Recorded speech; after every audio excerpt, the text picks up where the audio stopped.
హైదరాబాద్ లో psycho killer రెచ్చిపోయాడు. CM ఇంటి సమీపంలోనే దారుణాలకు పాల్పడ్డాడు. 3 రోజుల వ్యవధిలో 2 వృద్ధురాలను కిడ్నాప్ చేశాడు. కారులో ఎక్కించుకొని నిమిషాల వ్యవధిలోనే హత్యలు చేశాడు. బంగారం కోసం సైకో కిల్లర్ హత్యలకు పాల్పడ్డాడు.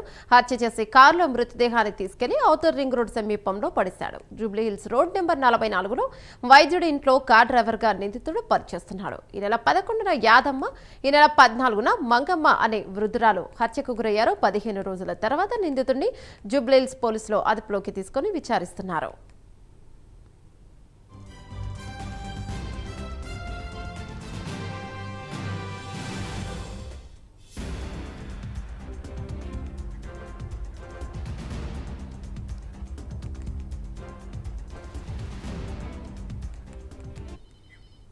హైదరాబాద్ లో సైకో కిల్లర్ రెచ్చిపోయాడు. సీఎం ఇంటి సమీపంలోనే దారుణాలకు పాల్పడ్డాడు.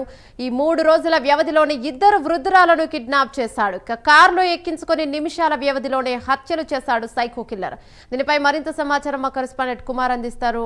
రైట్ కుమార్, చెప్పండి, అసలు ఎవరా psycho killer? Thank you Imran.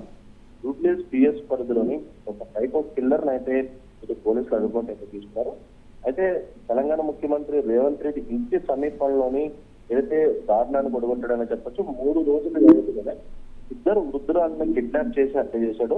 అయితే కారులో ఎక్కించుకొని నిమిషాల వ్యవధిలోనే ఈ హత్యలు జరిగినట్లు కూడా పోలీసులు అయితే గుర్తించారు. అయితే బంగారం కోసం ఈ సైకో కిల్లర్ ఇలాంటి హత్యలు చేసినట్లు కూడా ప్రస్తుతం పోలీసులు అయితే గుర్తించడం జరిగింది.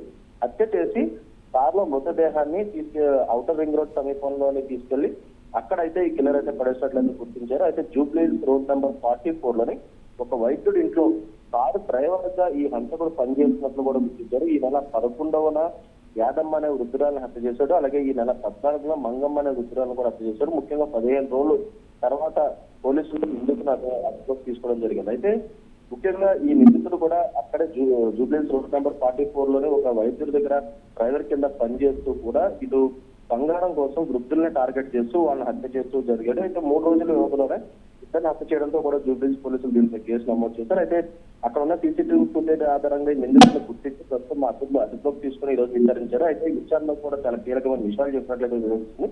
ఆ వృద్ధుల్ని హత్య చేసి బంగారం తీసుకుని ఆ తర్వాత అక్కడి నుంచి నేరుగా ఏదైతే ఔటర్ రింగ్ రోడ్ తీసుకెళ్లి అక్కడ హత్య చేసినట్లయితే గుర్తించడం జరిగింది. Thank you Kumar.